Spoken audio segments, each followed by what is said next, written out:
When we look at the percentage of water distribution worldwide, we see that the ocean makes up approximately 70% of the Earth's surface and accounts for 96% of the water on the planet. With 783 million people lacking access to clean water and more areas facing severe droughts, seawater desalination is becoming more prevalent in many parts of the world.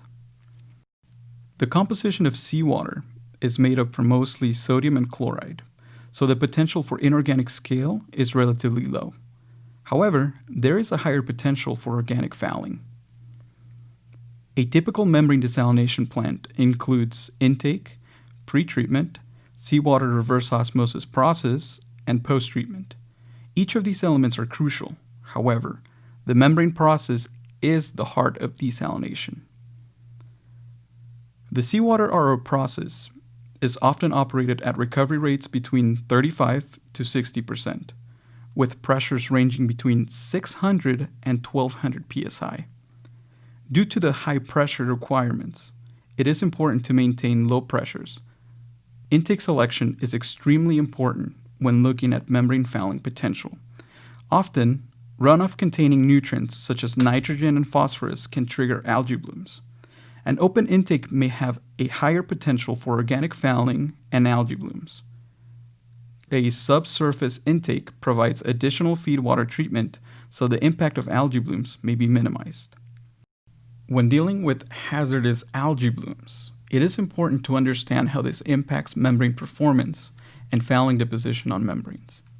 When algae multiply and die, transparent exopolymer particles, or TP, is released.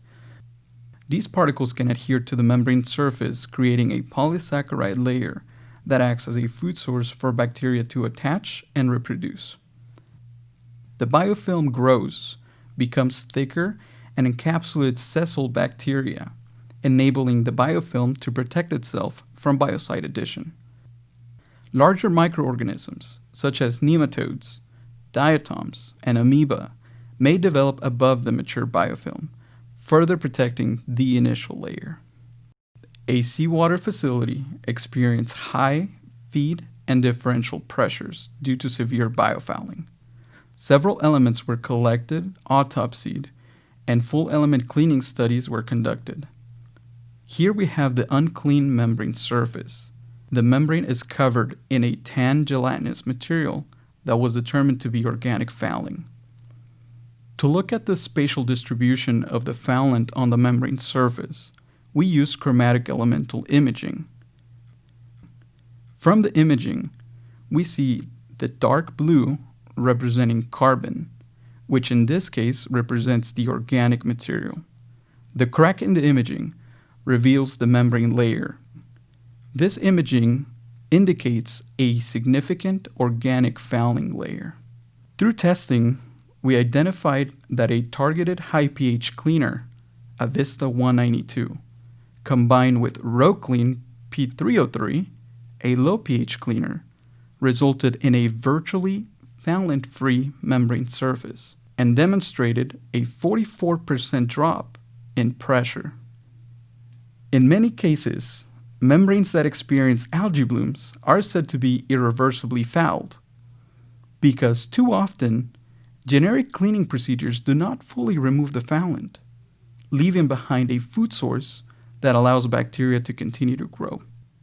As access to clean water drives the need for seawater desalination, the need for targeted cleaning solutions will become an integral part of the process.